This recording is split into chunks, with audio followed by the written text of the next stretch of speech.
Dee, I think this is the Mondayest of Mondays. Oh my gosh. I'm having a terrible time already. Watched this episode and started feeling nauseous. I want to blame Josh Jen for talking about Meri licking Kody and kissing Robyn on the cheeks. That's about the time my stomach gave out. And we got to recap this. Yeah. We'll blame it on Jen. Let's blame it on Jen. All right. Well, I'm going to grab my bits and my Pepto Bismol. And this is Sister Wives, Season 20, Episode 6. We're not brother husbands. Let's watch. Remote reality. Yeah, that's the key. Unlocking stories wild and free. With the hosts side by side. Channel surfers. Let's ride. Welcome back to Remote Reality Channel Surfers. And if you're new here, welcome. We're kind of new. We've been here since April. My name is Lauren. I'm an attorney that loves reality TV and loves overanalyzing pretty much everything. And I'm Dee, her paralegal. That I drug. that you drug kicking and screaming. I'm the one that's kicking and screaming. I'm not feeling good. I'm going to need another 10 minutes. Look, just about as great as I feel today if you're watching on YouTube. You're welcome. Yeah, I don't know. Maybe it's just the change in weather. It has been awful cold here for the Carolina coast. It's like in the 50s, which I'm freezing. Yeah, no more flip-flops. I have my heater on back behind me. I did throw on my tennis shoes the other day. My husband hadn't even seen these, and I bought these a few years ago. He's like, "Are these yours?" I was like, "Yeah." I'm just always in flip-flops. Sister Wives, Season 20, Episode 6. We're not brother husbands. We're talking about Kody and David, but they'll always be Eskimo brothers. They always shared that Christine. Mm-hmm. This episode, Kody and Robyn in their new house, which doesn't look as bad now that they're putting all their junk in it. Yeah, it's filling up a little. It's not looking quite so empty. Or outdated. It looked really outdated when they bought it. Almost like maybe it was the lighting looked yellow. I think it might have been the lighting. Maybe they had only been there videoing after dark, maybe when the house lights were on. It looked much better. Seemed like the sunshine made it look like a completely different house along with the stuff they were adding to it. And that's the difference. You know, they have like the daylight bulbs and then you can get the warm bulbs. I like the daylight ones because they tend to make things look brighter. Maybe they just switched out the bulbs. I don't know. Maybe it was the horrible furniture in the decor in the house. Did you notice that the television was almost like behind the fireplace? The fireplace kind of stuck out in the room, and then kind of off to the side behind it was the TV. I did not notice. You know me. I don't notice that stuff. You always bring it up. I know. That's why I took a screenshot. Hold on. Let's pull it up.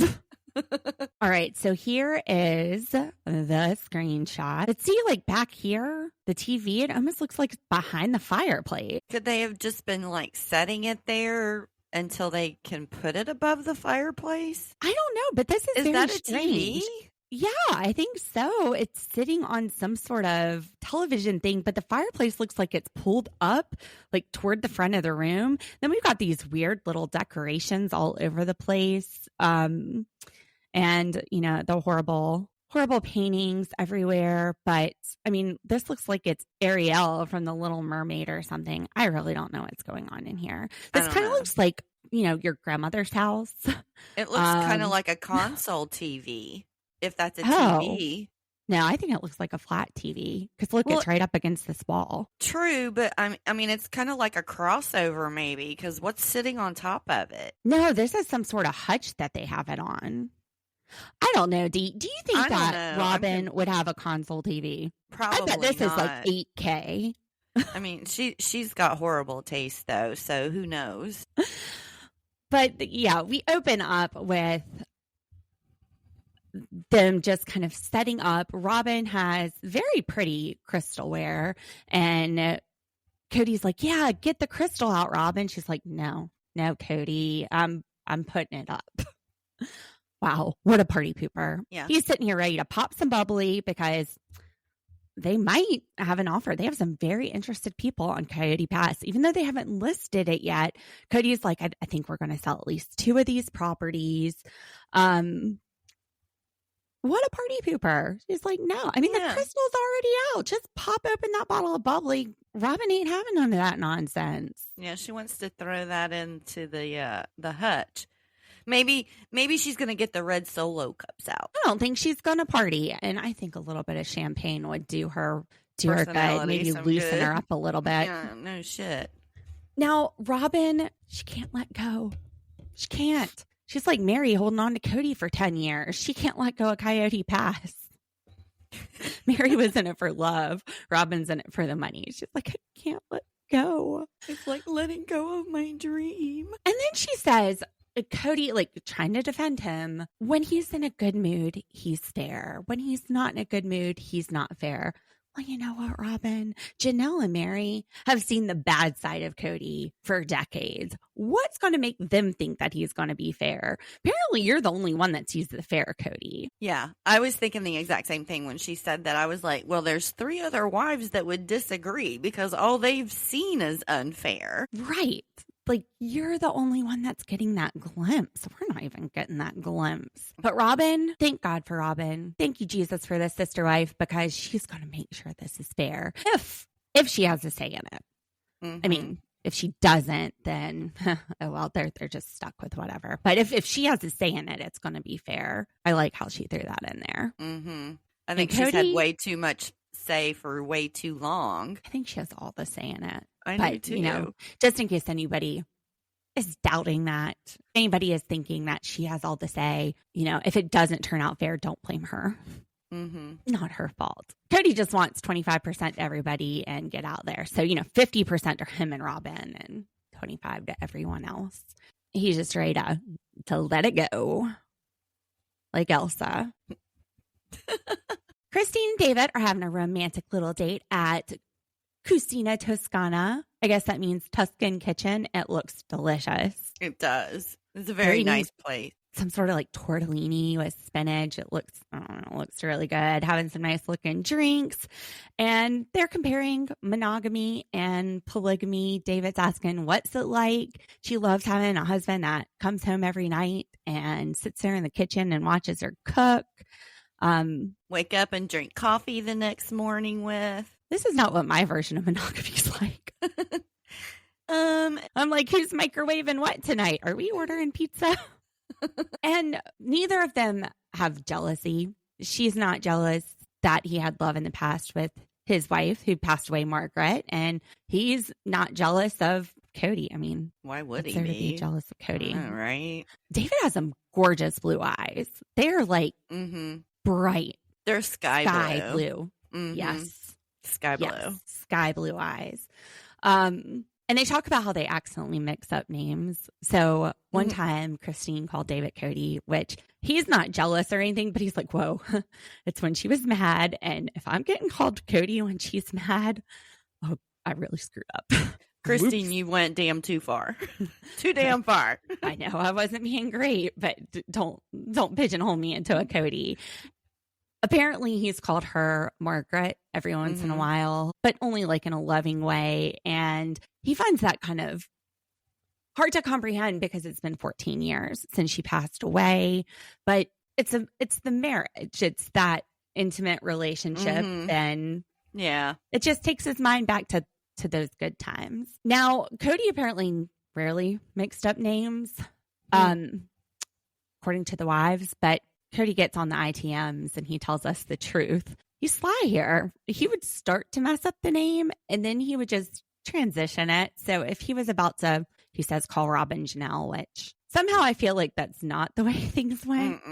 He would just say, Janelle was saying this instead of just outright calling Robyn Janelle. They also talk about how they like cycle through all the kids' names. I do this. I have one kid and he gets called my dog's names. I call him my brother's name sometime, Jake and Josh. It's just so similar. And especially if it's like being hyperactive, I'm like, hey, Josh, stop. Jake, what is your name? Yeah, I have a boy and a girl, so I didn't mix them up too much. I mix mine up with my dogs. Okay. I had my kids later in life, though. I probably mix up a lot of stuff nowadays. Gotcha. That the makes difference sense. between being in your 20s with kids and being in your 40s. Yeah, I do think I do. I think I do it a little bit more now, or if my son says something about, his kids, I include the dogs. I'm like, well, what about the dogs? You got a brother with Drake. You've got a sister with Bella, even though Bella's his. Well, we're not going to get into that South Carolina family tree. Yeah, my mom is the baby in her family. She was like 9 years younger than her closest sibling, like 9, 12, and 16 years younger than her siblings. But my aunt, her older sister, named her kids Laura and Jeremy, and were Lauren and Joshua. So my poor grandparents. Oh, man. Never. I mean, they got it too. We always, our names were just interchangeable with our cousins. But my mom always wanted to be like her big sister. So my grandmother had so many grandkids. It was just, hey, you, or what's your name? Come here. Yeah, so in White Cody could have stayed out of trouble. He could have just called them all baby. Yeah. Nobody would have known. Mm-mm. Meri even gets Jen confused with Christine and Janelle, but she doesn't say Robyn. She says that she gets Jen's name confused with Christine and Janelle. Interesting that she leaves Robyn out of this. That's what I was going to say. I said, that's kind of interesting that Robyn's not included in that. I think there's some animosity going on there that we haven't really heard much. I don't know. I haven't really heard much. I heard, rumor mill, that Meri told someone that her least favorite sister wife is Robyn. Really? On a worthy up vacation. But again, rumors, hearsay. Can't confirm or deny. Just, I heard that somebody heard that. Yeah. Anyway, take with that what you will. But I think the edit's definitely showing that. Now, Christine feels betrayed by Robyn. She says that she would tell Robyn something and Robyn would run off to Kody and Kody would get mad at Christine for it. Not the first time we've heard this. Mm-hmm. Robyn, she says that she's just a naive fool because she was trying to fix things. You're right. You're trying to fix things, but it always ends with Kody getting mad at Christine. Well, at everybody. I think that was the pattern with all of them, honestly. And then Christine says she's not going to be friends with insert name. This part confused me. She said, this person was mean to me 2 months ago. And I talked to him and I was like, yeah, right, I'm going to be your friend. You were mean to me just 2 months ago. They cut to Meri talking about how everybody has had friction in their relationships. And then we go back to Christine talking about Robyn and her kids. So my thought is that this person that she told she wasn't going to be friends to was Robyn. Good possibility. They cut over to Meri, which was confusing, but she's on the conversation talking about Robyn and her kids, and she comes back to that. So I'm not sure which she was talking about. I think it was Robyn. Christine is definitely open to having a relationship with Robyn's kids. She even said that when she first left. She was like, I don't want anything to do with Meri or Robyn, but it's not their kids that I'm cutting off. Although somehow I feel like Robyn's kids aren't going to be reaching out to anybody here. No, I think that they are under a lot more partial influences than the other kids. They want. Oh, yeah. Kody wants to say that all of the kids have been turned against him by their moms. But honestly, I think that the ones in their household are probably the ones that have been the most traumatized. Yeah. And turned by the everything that's happened. Absolutely. Now, Christine, she says, we should just have a reunion. And maybe it's just Janelle and I that show up at first. Maybe eventually other people come. I think Meri would go. Meri would go. Janelle tells us she ain't going. She does not think this is a good idea. There is too much toxicity. There is too much negative talking. That's Robyn. Didn't Robyn say that? Not Janelle. That's what I said. I think I said Robyn. Yeah, Robyn. I think you said that. Janelle. Yeah, Robyn said it. Feeling well. But yeah, Robyn said that, and I'm thinking, is she talking about Kody with the negative talk? That's the only toxicity that this family has had is Kody and Robyn. Now Kody, he doesn't like that narrative. He does not like it, which is why when we pivot to the video call with Meri and Janelle, he is trying to act like their best friend in the whole wide world. And also Robyn doesn't need to be there. So much to say right here. First of all, maybe Robyn's the problem. why are things so nice when Robyn's not there? Yeah, because I mean, Robyn's on the land too. You would think that all four of them would be having a conversation, first of all. And yeah, you're right. It's like, does he think he can act a different way when she's not around? Or is seeing her going to trigger Christine and Meri to not be as nice or something? What's going on here? Why isn't Robyn included? You know what? They weren't super nice to Kody either. They were very cold to Kody. It was so awkward. I wrote down crickets because he was trying so hard and they're just looking at him like he's a moron. Because he's just trying to fix he's trying to fix his edit. Yeah. He wants a good edit. He knows bringing Robyn in there isn't going to help because Robyn's the coldest bitch out of all of them. And he's like, all right, let me try to warm this up. And they're like, seriously, dude, like after everything we've done to try to get you to sell this property and you and Robyn not even thinking about it until it benefits you and you not making this the easy way, making us get attorneys involved because you are so unfair. You want me to sit here and tell you some jokes that the kids have talked about that aren't even funny or, you know, okay, great. You like my dog. I thought that was really sweet for him to sit there and go, oh, Zona's so cute. I didn't even think Kody liked animals, but that's not even warming Meri up to him. She's like, yeah, it's great. He had more conversation with the He's like, dog than he did remember me. I helped you moved in there. Did you change things around? She's like, no, you just really weren't paying attention. Where's the fun, playful Meri from when we moved? Yeah, no. She left Flagstaff too. Yeah. You know that Janelle and Meri both are sitting there going, okay, the cameras are running in the background. He's sitting here trying to be nice. I bet he doesn't even act like that normally with them at all. No, this is all trying to change his edit. He wants a redemption arc. They've set boundaries. Mary's like, no, he's done walking all over me. I'm not going to be his fool anymore. And he's still sitting there talking shit. They're smart not to do it because he's going, they're not doing anything to help. Janelle's like, I offered to pay to have somebody go out there and clean stuff up. I offered to have my lawyer draft up the documents for him to sign. He is turning me down on all these offers. And Mary's saying, my name's not on the property. I can't do shit. Yeah. So he's already twisting a narrative around. They're smart not to trust him. They've known the man too long to put up with these shenanigans. Back to Christine and David.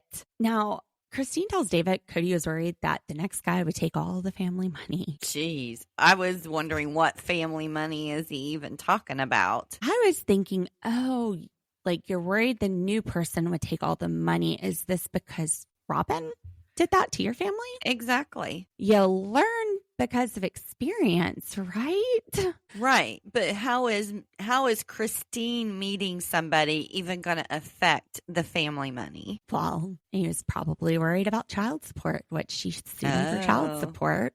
Well, that's a responsibility. That's not family money. Oh, gosh. Don't sit there and try to say that Kody is going to be responsible for anything. No, I just said that it wasn't family money. It's a responsibility. He should be paying the child support. Do you think he sees it that way? Well, hell no. Hell That's no. why she took him to court, right? Absolutely. It wasn't volunteered. Never is.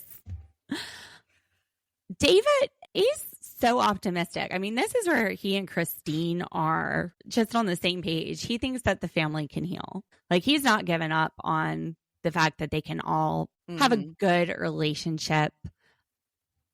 And Christine jokes around, oh, you guys could be brother husbands. No, you don't want Kody back as husband. I think she meant Eskimo brothers, that they're just sharing, they've both been with the same lady, but I don't think she wants Kody back as a brother husband.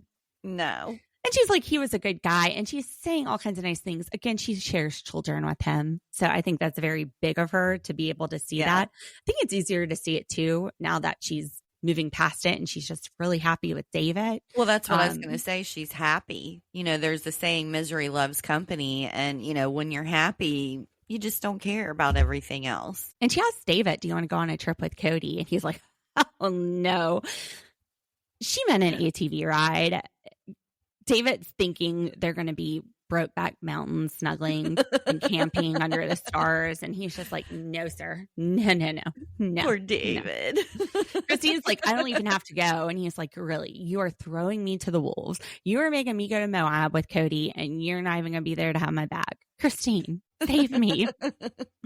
But Kody wants to know David, and that makes sense. He's living with Truly. I didn't realize that Kody was all that involved with Truly, but I guess he's still concerned and wants to get to know this guy, which is great. And like he says, I wish I had that option on the beginning, but really, how well did the ladies know Robyn when he married her? True. And she was a lot more involved with her family than David is. Although David, he really is stepping in for all the kids, not just Christine's kids. You see him having a great relationship with Janelle's kids and, you know, all the children that still associate with Christine. Right. I have a feeling David could probably get along with everybody. Yeah. Like, I don't think he's somebody who, meets a stranger or anything like that. He could probably get along with Kody. Absolutely. Now, does that mean he wants to be around that negative energy? No. Nah. Probably make him feel sick.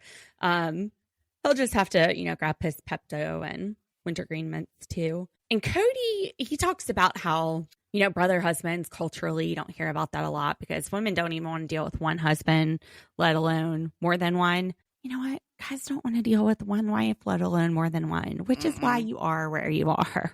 Having a partnership is tough for anyone. Yeah. Now, Kody is telling Robyn that selling Coyote Pass will be closure. There's no written offer yet. It's all verbal. But this idea that selling Coyote Pass is closure, is that because this is the last thing that they're on your ass about? Probably. There won't be any contact after this unless it involves kids or something like that. And even then, most of those kids are old enough to talk to Kody themselves directly if they want to. And they aren't. Meri, she says that 10 years ago, she didn't think this is where they would be. Cody's going to miss having fun on the property with the ATVs. And Janelle's so practical. She's not nostalgic.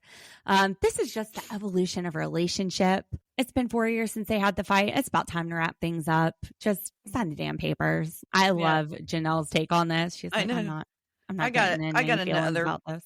Yeah, I got another better dream to live out here. Just send me my money. I've already had closure. Write me a check. So Meri and Jenn are putting furniture together, and Meri said this is a sign that their friendship will last forever. What did I miss? I thought that they were saying like when couples put furniture together, it's supposed to be a sign that your marriage will last forever. So they did a twist on it and said, yeah, so does this mean that our friendship will last forever if we put this furniture together? Meri, this furniture ain't even lasting forever. Yeah. Well, a lot of people... Plyboard is going to break apart in a couple of years. Let's not make this symbolic of you and Jen's relationship. It can be a very stressful time putting furniture together with your partner. I'm just saying, I've had that experience. I haven't. My partner, when I got furniture I have to put together, is my electric drill, even though it says don't do that. And I just get at it and get it done. No, my husband got so upset. He's like, go open the front door. And he literally threw the entertainment center out into the front yard that he was trying to put together. I was 7 months pregnant putting a desk together. Yeah, I don't even ask. I wouldn't even ask him when I wanted to put something together. I'd just be like, I'm just going to go get to it and just like jump in. Yep. Rob wants to sit down, lay everything out, read all the instructions. By the time I'm done doing it, he's still looking at the instructions. So for me, I'm just like, look, if I mess it up, I will back out of it and I'll still have it done before you would. Yeah, I would just do it by myself. I always hated when he would ask me to help him put something together because it was like a completely different mood until it was put together. Now, Jenn, look, I'm pulling a Meri, getting their names mixed up. Jenn, she asks if the money is going to go through Kody's hands. And Meri says, well, it better not because my name's on the title now. So they've gotten the title situated. And it wouldn't go out through his hands now. Unless the check was written out to all of them that they would have to sign and then deposit into a joint account and then split, which may be the case. Or it just depends on their closing attorney. Meri, she says she's worried that anything could still happen here. Like Kody would want money for cutting down the trees, which, time out. Wasn't Kody the one saying that the trees make the property more valuable? Mm-hmm. So how would him devaluing the property by taking the trees off entitle him to money? He just made the property less valuable by cutting down the trees. So I would be like, well, why do you want money? What I interpreted she was saying, or what I thought she was saying, is he would want the money because he did the work. Like if a tree needed to be cut down or something like that, he'd be like, well, I'm deducting $1,000. I cut that tree down myself. We didn't hire wasn't cutting somebody. down trees because they needed to be cut down. They didn't do anything that required trees to be cut down. No, I think she was just using that as an example. Well, here's my example. Kody said that the trees made the property worth more. Kody took the trees down. Maybe you guys should be reimbursed for the trees that he took off the lot to make it less valuable. Good point. Screw you, Kody. Anyway, a few days later, after this video call, Janelle says they've got a signed written offer, just like Kody told us on the video call. In a few days, we'll have a signed written offer. It makes me wonder if it was already signed and this was just them reenacting it. Maybe. Well, and I think they had like a verbal offer on 2 lots for sure, and a lowball offer on there's all no of it. for sure, though, with a verbal offer because of the statute of frauds. So in law, certain contracts have to be in writing to be enforceable, and one of them are contracts dealing with land.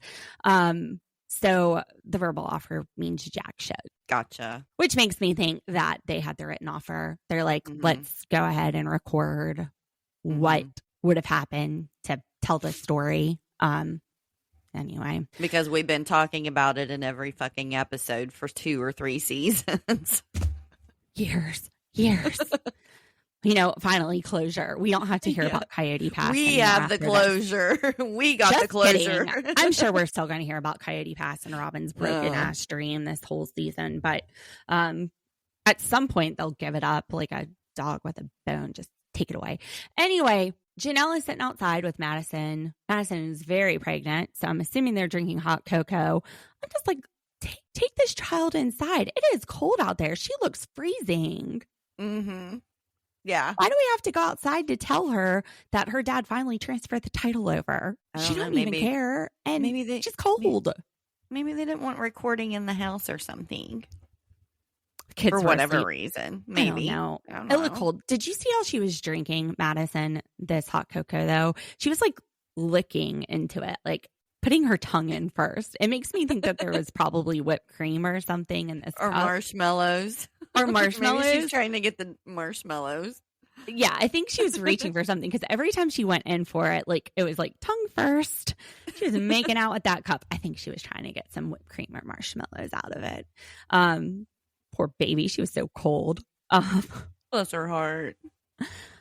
And Janelle tells Madison when she asks that she doesn't think there's any way to get the money back that she put into Robyn's house. And she says that it was a gift.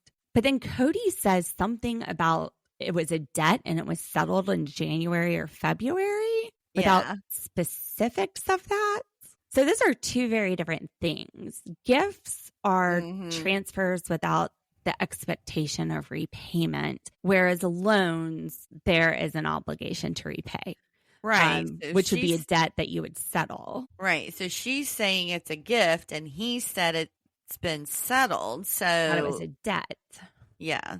Sounds very different. We're talking about 2 different legal concepts here. But as far as proof and even from a legal sense, has the statute of limitations run? How long ago did they buy that property? How long do they have in Arizona without any sort of payment before a debt has run the statute of limitations and you can't go to court on it anymore? You've got a lot of potential issues there. But Janelle, again, she is not feeling nostalgic about Coyote Pass. She's got a new dream. She's got this beautiful farm in North Carolina, which to me seems like a much better dream than a bunch of land out in the desert. Oh, yeah. But we're Carolina girls. What can we say? That's what I was getting ready to say. We might be a little partial because we're Carolina girls. Carolina girl. We like the humidity. We like our flip-flops. We like our flip-flops. Now, this Kody and Robyn painting, this gigantic Oh my gosh. engagement photo. What's your thoughts first? Describe the painting. My thoughts are, what are they trying to prove? It's just, I'm sorry. I was like, who's he marrying, Robyn or the car? Because the car takes up the majority of the picture. Like him and her are about a quarter of this picture. And then the rest of it is this gorgeous, convertible that he had. And I'm like, well, this picture has always been controversial too, because they were engaged at this point, and look at the intimacy. Right. But I would have probably cropped it and done maybe the windshield and the hood of the car where it focused on them, and the picture just looked like it was focused on the car. Kody's got his love. He does. I think Robyn is coming in second in that photo, in that painting. I'm not saying that it would be beyond Kody to have made love to that car. It's her leather seats. What was Lube the it name? up. Yes. What was the name of the show? It was on several years ago where people would it was some kind of weird stuff. Like some of them ate detergent, were addicted to detergent. There was one guy that ate the Lysol, sprayed it on ice. It was some of them ate paper, but there was one guy that was in love with his car, and he would go out and lay down in the driveway and make out with this stupid car. And I'm like, the painting made me think of that show. I'm like, I can just see Kody out there. And the painting was of this picture he had from their engagement. But he said that one of his friends from high school that he was in choir with, and he started singing to us, reached out to him. And his friend's name was Crystal Brown. So small world, lots of Browns there, I guess, in Utah. Probably a cousin or something. Now, Crystal's not the only lady that's reaching out to Kody. Oh, God, and I'm going to get sick. Her reason was very kind. Friend, let me do a painting. But who are these women who are reaching out to Kody and chastising him for leaving polygamy and then asking to know the family? I don't know. What happened in your life? Maybe they're TV whores, they just want to be on TV. We're not so going bad. back into this. They want to be on TV so bad that they're willing to go this direction. I don't know. It's disgusting. Who watches this show and wants to be a part of Kody's life? Robyn is sitting there saying, well, who wouldn't? Because there's this man that loves his wife and loves his family, and that's attractive. A married man that loves his family. I'm like, no. But I'm not a polygamist, so far be it from me to say what would be attractive if I was. That idea. Again, I guess if your other options are your cousins and uncles and people that have been bred into your culture, maybe the fresh gene pool looks good, but also, are they looking at Kody thinking he's going to be such an active dad now? It's a possibility, I guess. I don't know. I can't wrap my brain around why anybody's reaching out to him and wanting to be a part of his family. I did not, of all of the things that Robyn could have said about why he's attractive and the things that she was saying. What was it? Something about it would make a woman's eggs drop or something like that. I was like, it's going to make me go into menopause now. They are going to shrivel up and just stop. I was thinking that hen ain't laying. That hen ain't laying no eggs. And you know what? That's what she found attractive about him, that he was married, that he was a good father, and he treated his wives well. That's not what's left of this man. He has no relationship with his kids and 3 divorces. Mm-hmm. Is she kind of saying that she's not attracted to Kody anymore? Because this kind of comes up later, where she brings up the fact that Kody could have been a better husband. And we'll get to that later. But I think she's losing it. The things that attracted her, she's telling us what that was. that's not who she's married to now. She was honestly, I think, more attracted to the idea of a community of wives or sister wives, the friendship with them, I think.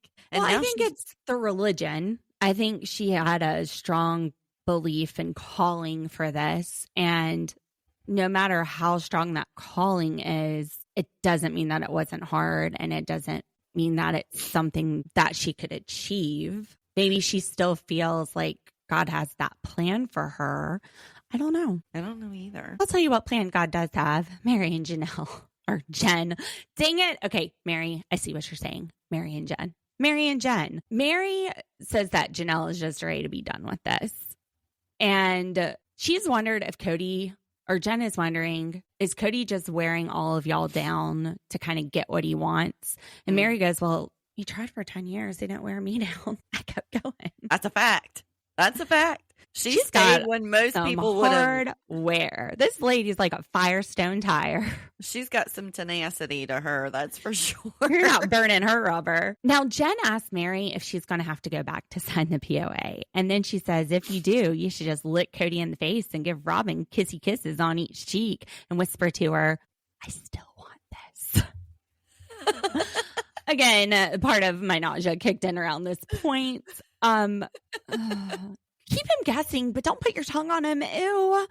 You don't know where that face has been. Robyn might have been licking it earlier, or Aurora or somebody. For the car.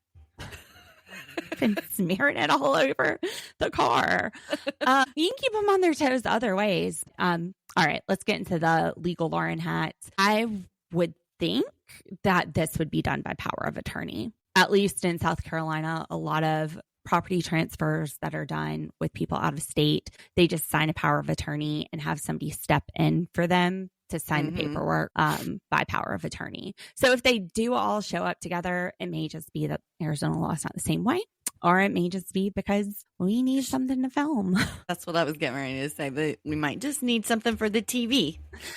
We need something for TV. Let's screw a power of attorney. That will take you 2 seconds to sign. Let's fly y'all down here.